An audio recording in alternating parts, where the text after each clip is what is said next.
Hello, thank you for watching my channel today. My name's Sarah and my channel is Your True Shelf, and today I am doing a video called Do I Actually Have Any Favourite Authors? So the reason I'm doing this video is because I watched Simon Savage's video a while ago about his favourite women authors, which he did for International Women's Day, and I thought, oh yeah, I'll do one of those, that sounds really good. And his criteria were that he had to have read three books by that author to be able to count them as one of his favourites. And when I went to do it, I thought, well, actually, I hardly have any authors that I've read three or more of their books, men or women. And so I thought, well, do I even have any favourite authors? Because in my head I do, but then do I actually? I don't know. So what I did was I went through my Goodreads page and I looked at all the books that I'd read more than one of by the same author, and then I've done another list of books where I've got multiple books by an author that I've never read, which is even more weird. So I'm going to do that as a separate video, but today I'm going to go through the list of books where I've read more than one book by that author and then see if any of them are actually my favourites. So I'm only going to go for the ones where I've read a few of their books, because otherwise we'll be here till tomorrow. So the first one, who didn't surprise me, but it surprised me how many books I've read, is Cecilia Ahern. So I have got 6 of her books, of which I've read 4, and I haven't rated them that highly. So one of them rates 4 stars, the others are rated 2 and 3 stars. I think the reason I've got so many of her books is that I got a couple, and then one of my friends gave me a few that she'd read, and then I just accumulated some. So I wouldn't count her as one of my favourite authors, but I have got 6 of her books. The next one was Jane Austen. I've read 3 Jane Austen books. I've given them 4 and 5 stars. Again, I haven't counted her as amongst my favourite authors. I enjoyed her books, but she doesn't get that extra level of favouritism. The next one I've got on the list is Tracy Chevalier. So of hers, I've read Remarkable Creatures and The Last Runaway, and I've also got The Girl with a Pearl Earring, but I haven't read that yet. Remarkable Creatures and The Last Runaway, I gave 5 stars to both of them, which then should mean she's one of my favourite authors. But again, I don't know if I'd actually call her that, so I don't really know what my criteria are. Next, I have Sebastian Faulks. So of his, I've got 7 of his books. I've read 6 of them, and they range between 3 and 5 stars. But I would count Sebastian Faulks as one of my favourite authors, because Birdsong is one of my favourite books of all time, and that is by him, so he makes it onto my favourite authors list. I've got most of his books, and the only one I haven't read yet that I've got is Human Traces, which is here. Look at the size of this.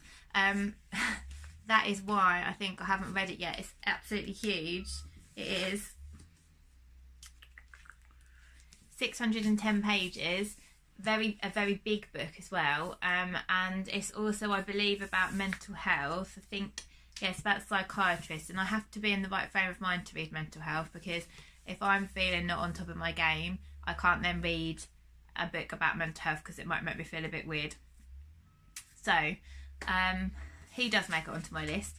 The next one is Katie Ford. So Katie Ford, I've read 5, and I've got 1 more, and they've all made 4 or 5 stars. So I guess Katie Ford, the only reason I wouldn't put her on my favourite list was if I was being snobby about it, because she writes sort of romance and not highbrow fiction, but super enjoyable. I love her books in terms of they always make me feel happy, they always pull me along with the plot, I always smile when I read them, they're pure escapism, and so I guess she would therefore make it onto my list. The next one I've got is Patrick Gale. So I've actually only read 2 of his books, but I've got 6 of them. So I've read Notes from an Exhibition, which I gave 3 stars, but I've also read A Place Called Winter, which I gave 5 stars. And that again has made it onto my favourite books of all time list. And because of that, it makes me rate him higher, even though I've only read 2 of his books. So I wouldn't be surprised if he made it onto the list if I love some of his other books as much as I loved A Place Called Winter. The next one on my list, Elizabeth Gilbert. So I've only read 2 of her books, Eat, Pray, Love, which I gave 4 stars, and Big Magic, which I gave 5 stars. I would count Elizabeth Gilbert on my favourite authors list because I think she's such an amazing woman. I listened to her podcast talks with Oprah a lot. I've seen her on Oprah. I follow her on social media, and she's such a wise person, and I learn a lot from her. So despite the fact that I've only read 2 of her books, she would make it onto my favourite list because I think she's awesome. Then Khaled Hosseini. So I've got 3 of his books. I've got The Kite Runner, which is on my favourite books of all time list, 1,000 Splendid Suns, favourite books of all time list, and The Mountains Echoed, which I haven't read yet because I'm saving it. Khaled Hosseini would make it onto my list for sure. His books are phenomenal. I never forget the books and the characters. Yeah, I don't. So definitely on my favourites list. He's fantastic. Dorothy Comson. So again, I've read 4 of her books, mostly 4 and 5 stars. I like her work a lot. I don't class her as one of my favourite authors yet, but she's got the potential to be if I enjoyed more of her books. Like if I was out in a charity shop or a secondhand bookshop and I saw some of her books, I'd definitely buy them. And then if they were up there, then she might make it onto my favourites list. Okay, so I've got 2 more definites that I've only read a couple of books by. So the first one is Cheryl Strayed. I've read Wild and Tiny Beautiful Things, both non-fiction. Wild is a memoir of her time crossing the Pacific Crest Trail, and Tiny Beautiful Things is a collection of essays she wrote. She used to run an advice column called Dear Sugar. She was Sugar, and people would write to her and she'd write back, but it was far more than your typical kind of agony aunt women's magazine column. It was her essays that she wrote back are wise and beautiful and literary and gorgeous, and again, I think Cheryl is an amazing wise person, and so she would rank up on my favourite authors even though I've only read 2 of her books.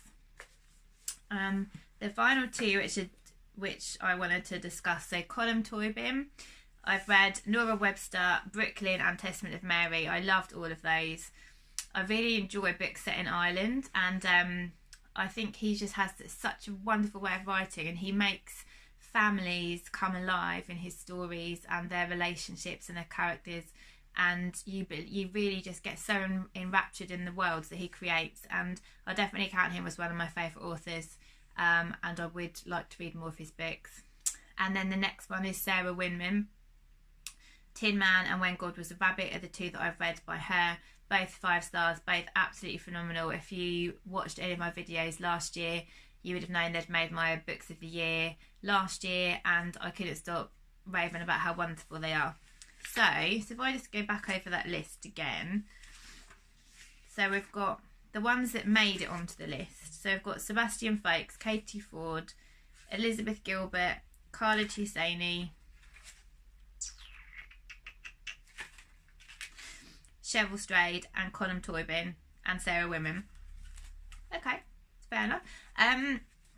Also, potential future.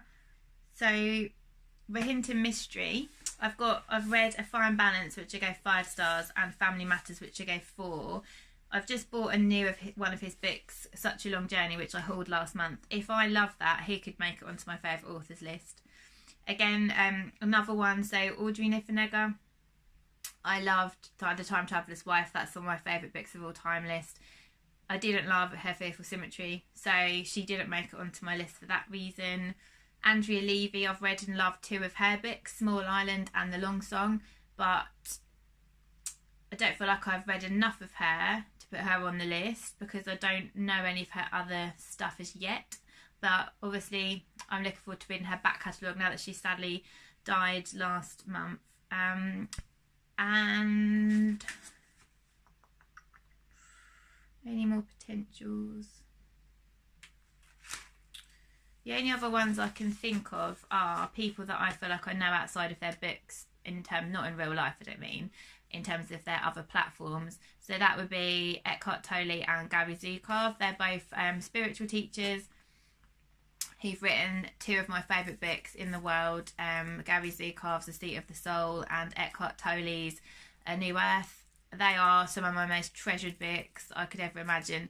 So I haven't, again, this is really weird, I say that, I haven't then read more of their books as yet, but I listen to them on podcasts and stuff all the time, and I go back and listen to the same stuff again because it means so much to me. So they're definitely favourite authors, but I've only read one of their works, this is why I didn't read them out on the list, because I've only gone for authors that I've read multiples of their works. So I don't know if this video makes any sense.